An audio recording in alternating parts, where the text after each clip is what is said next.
Imagine pulling out your phone right now. You type an address into your map app, you follow the little blue line, and you drive out into the middle of the Kansas wheat fields. Right, just miles of nothing. Exactly. And the GPS tells you to stop. The digital voice says you've arrived at the center of a bustling town. But you look out the windshield and... And there's nothing. There are no buildings, there are no streets. All you see are like these sealed concrete caps of nuclear missile silos and empty fields. Wow. The map says you are somewhere, but reality says you're literally nowhere. It completely shatters that baseline assumption we all carry around today. I mean, the idea that because we have satellites mapping every square inch of the globe, human geography is just this permanent open book. Yeah, we trust the map implicitly. We really do. And as someone who clearly loves to learn and understand how the world works, you listening right now, you probably assume that if a place existed, if thousands of people live there, it's permanently cemented in digital data. But that is exactly what we're unpacking today. We've got this fascinating source material on the table, an exploration called American Shadows. Such a good read. It really is. It documents 12 American ghost towns that haven't just been physically abandoned. They've been effectively erased from digital platforms like Google Maps. Just completely wiped. Scrubbed.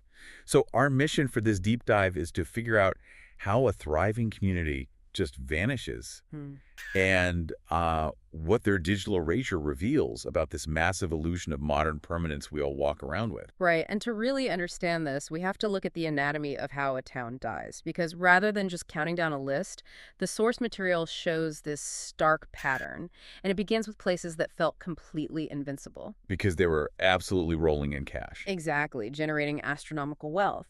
But it shows how quickly fortune turns to dust when that primary resource dries up. It's actually terrifying how fast the money can vanish. Let's look at Kennecott, Alaska. I was reading the source notes on this, and the scale is just, it's hard to wrap your head around. The isolation alone is staggering.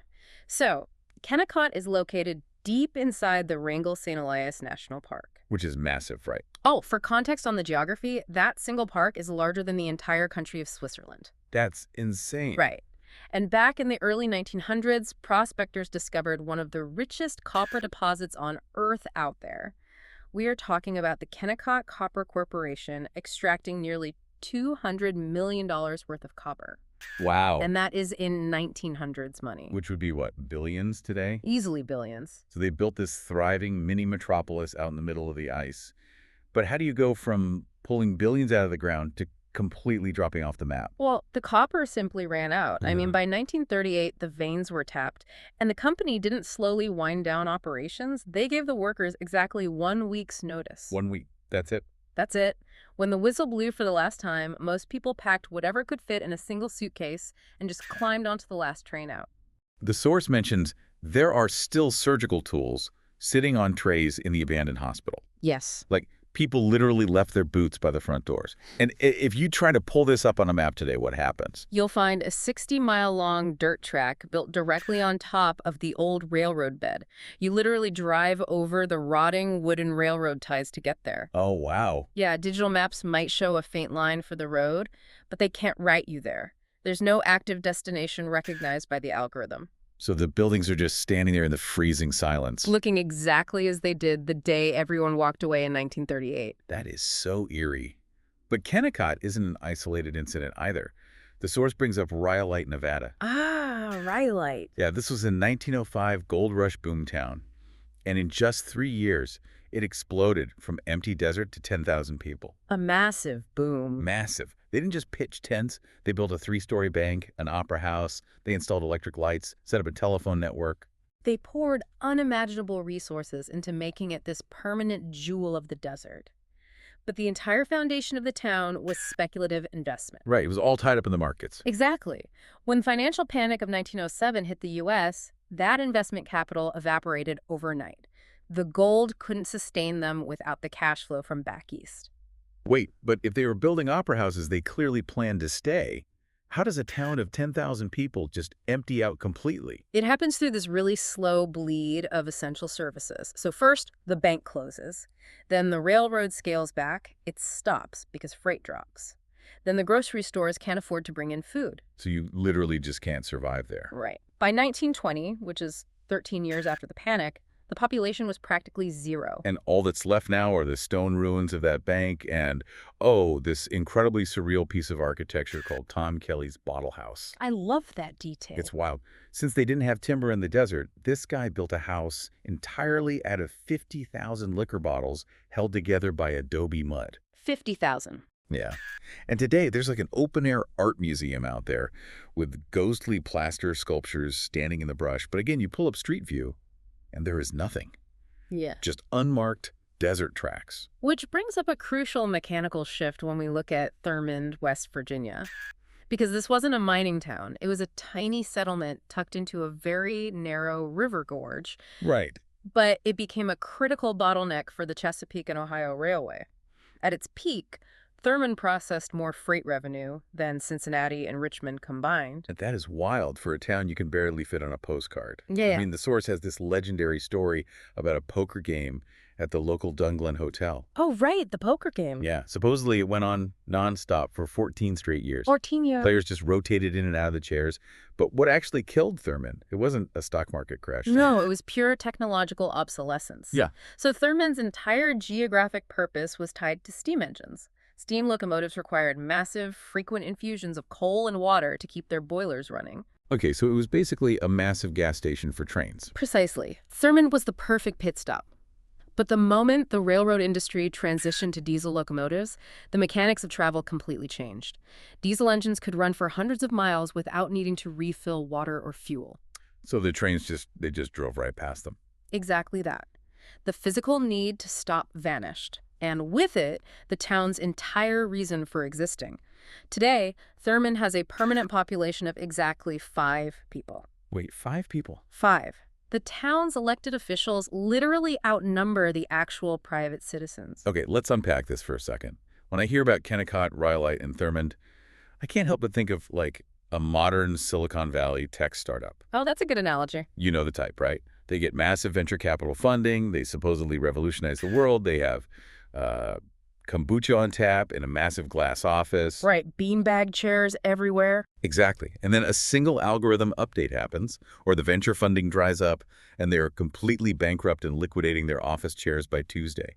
It makes you wonder, does a town only really exist as long as its primary industry does? If we connect this to the bigger picture, it highlights a deeply fragile reality about human settlement.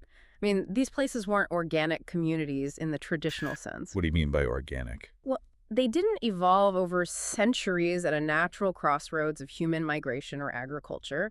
They were fundamentally financial instruments. They were built strictly for extraction or industrial servicing. Wow. Yeah, so once the money stopped flowing or the technology shifted, their geographic location became a liability rather than an asset. That is a chilling way to put it. A town as a financial instrument. But you know what's almost scarier? What's that? When the money is still there, the town is still thriving. But someone in a boardroom 500 miles away decides to literally redraw the map. Ah, yes. This moves us into erasure by infrastructure. It's one thing to run out of gold, it's another to have the world intentionally routed around you. Let's talk about Glen Rio. Glen Rio sits directly on the border of Texas and New Mexico, right along the iconic Route 66. And it was a town built entirely on brilliant legal loopholes. The loopholes are fascinating. They're genius. Yeah. Texas prohibited gambling, so all the bars and gambling joints were built on the New Mexico side of the street. But New Mexico had higher gas taxes, so all the gas stations were built on the Texas side. It was a perfectly optimized machine for the laws of the era. But in 1975, civil engineers completed Interstate 40. And here's where it gets crazy. The interstate didn't plow through the town.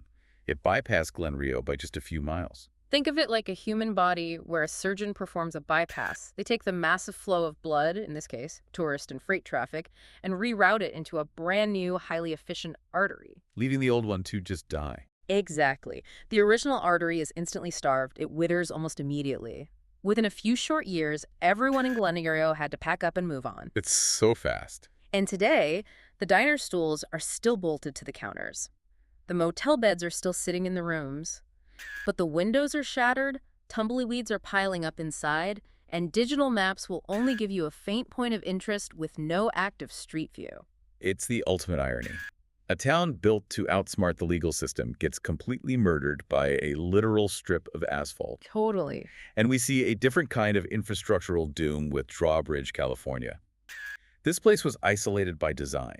Founded in the 1870s in the dense marshlands of the southern San Francisco Bay. Which is such a weird place for a town. It was a lawless hunting and fishing haven, and you could only get there by train. It was completely surrounded by tidal marsh. What's fascinating about Drawbridge is the dual mechanism of its death. So first, the ecology of the bay shifted. As the surrounding cities grew, they dumped massive amounts of sewage and industrial runoff into the water, basically ruining the pristine hunting grounds. Gross. Yeah.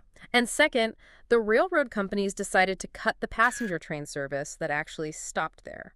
So they were stranded in a toxic swamp just a few miles from modern-day Silicon Valley. Completely choked off from the mainland. By the 1970s, it was totally abandoned. Today, it's a restricted wildlife refuge, specifically protecting endangered species like the salt marsh harvest mouse. So you can't even visit it. No, public access is strictly forbidden. The remaining buildings are slowly sinking into the mud at impossible angles. That's wild. But the deliberate military erasures, that is where things get genuinely unnerving to me. Elgin, Kansas is the perfect example. Oh, Elgin is a completely different kind of erasure. During the Cold War, the U.S. government built a vast network of underground Atlas missile silos across the Great Plains to hold nuclear warheads. Right. They needed personnel to maintain these silos, so small, dependent communities like Elgin sprang up around them, entire neighborhoods for military families. Like pop-up suburbia. Basically, yeah.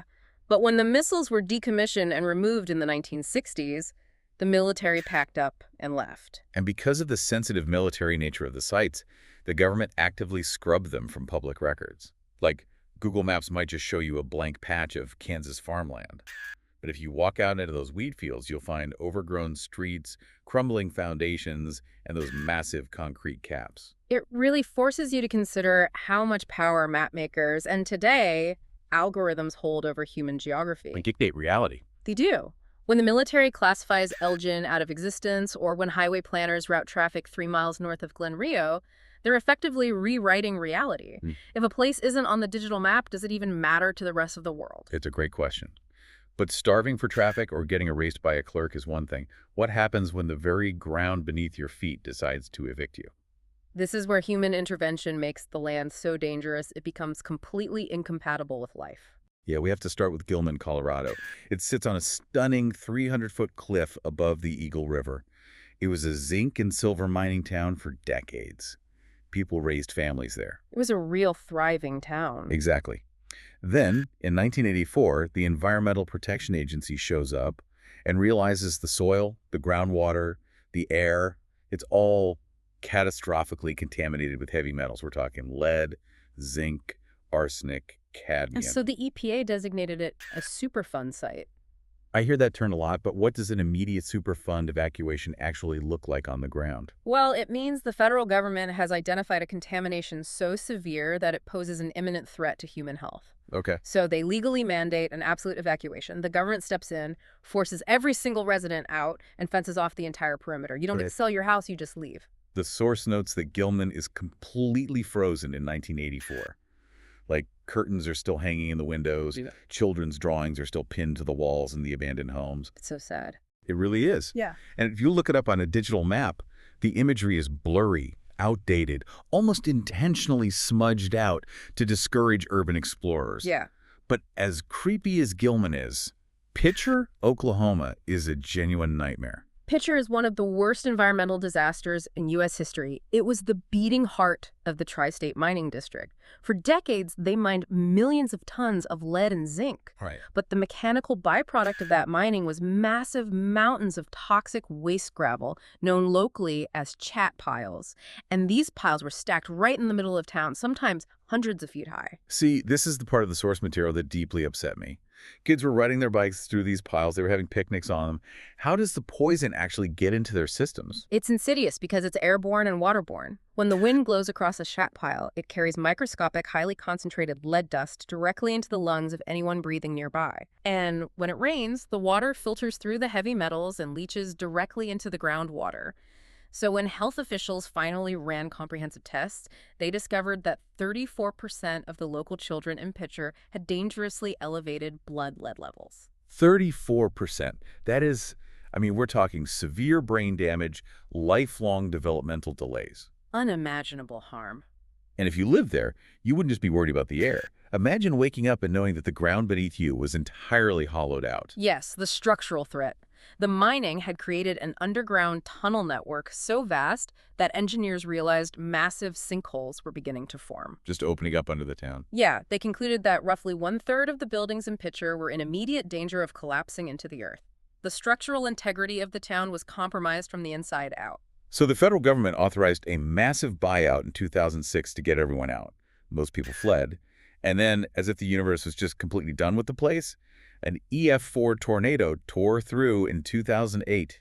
Nature's final blow. Really, though, for context, an EF4 pack winds over 160 miles per hour.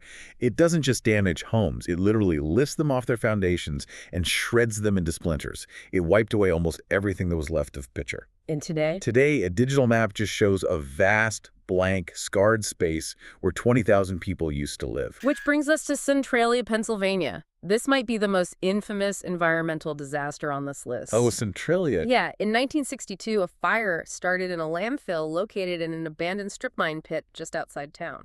But how does a trash fire destroy an entire town? Well, the fire ignited an exposed vein of coal. And underneath Centralia was a massive, interconnected labyrinth of abandoned coal mines. Right, because it was a coal town. Exactly. Think of the earth beneath the town as a giant sponge, but instead of water, the sponge is soaked in gasoline. Once that coal seam caught fire, it began burning underground, slowly creeping through the tunnels right beneath the streets and houses. And they tried to put it out, right? Oh, they poured millions of gallons of water on it, dug massive trenches, but they couldn't starve it. It burned through 24 million tons of coal. Toxic carbon monoxide gas started seeping up through the soil into people's basements. The reality of the danger didn't fully hit until 1981, according to the source. A 12-year-old boy named Todd Domboski was playing in his grandmother's backyard when the ground simply gave way. Just collapsed. Yeah, a sinkhole opened up beneath him, 150 feet deep, belching toxic steam and lethal carbon monoxide. Terrifying. He only survived because he managed to grab an exposed tree root and his cousin physically pulled him out. That is horrifying. The government eventually stepped in, demolished nearly all the homes, and literally revoked the town's zip code in 2002. They deleted it from the postal system entirely. But the fire is still burning. It is. Experts estimate there's enough coal down there to keep it burning for another 250 years. That is unbelievable. It's a profound, tragic irony. Across Gilman, Pitcher, and Centralia, we see human beings spending generations aggressively mining and hollowing out their environments to build the modern world. We took everything we could. We extracted everything of value to fuel our industries, and the resulting waste made the land violently uninhabitable for the very people doing the work. So disasters make a terrifying kind of sense. But what about the places that defy logic? The ones that just fade away or actively choose to disappear? The vanishing acts. Exactly. Let's look at Cahaba, Alabama. This wasn't a tiny mining outpost. This was the actual capital of the state of Alabama from 1820 to 1826. A whole state capital. Right. But the geography doomed it.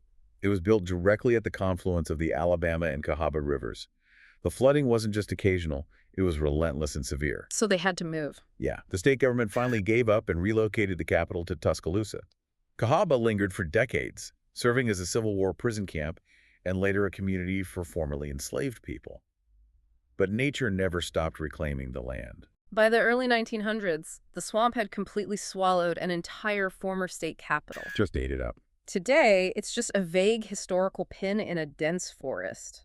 Locals claim it's haunted by glowing orbs and phantom church bells. So creepy. And speaking of haunted, look at Body, California. Body's fascinating. It was an 1870s boomtown with nearly 10,000 people, and it was famously violent. It had, what, 65 saloons? 65 saloons. The murders and shootouts were so frequent that the local newspaper eventually stopped reporting on them because they weren't considered newsworthy. Just an average Tuesday in Body. Exactly. But when the gold ran out, the isolation of the Sierra Nevada mountains made it impossible to stay.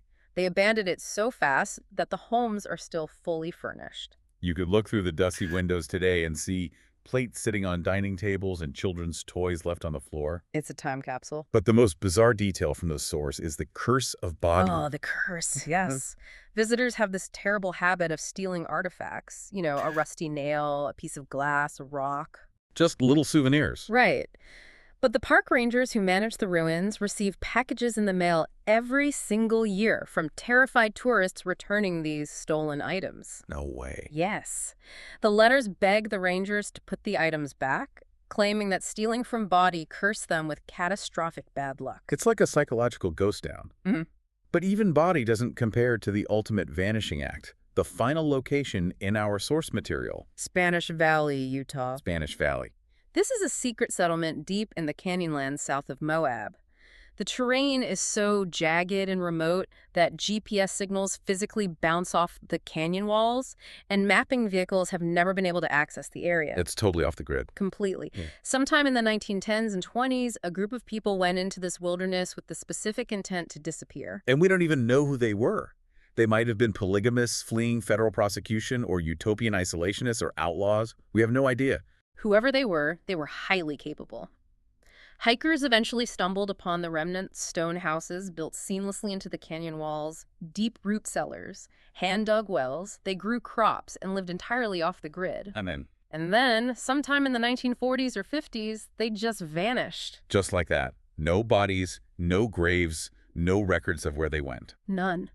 Today, this settlement does not exist on any county tax record, any census data, or any digital map. The canyon walls block satellite imagery. It is a true blank space. It only exists if you physically put on your boots and walk there yourself. So what does this all mean? We've covered towns starved by diesel engines, bypassed by highways, poisoned by lead, and swallowed by swamps. But Spanish Valley really hits differently. It raises an incredible question about our own digital footprints. I mean, the settlers in Spanish Valley achieved something that is essentially impossible for anyone listening to us right now: the ultimate privacy. They managed to hit the delete button on their entire society.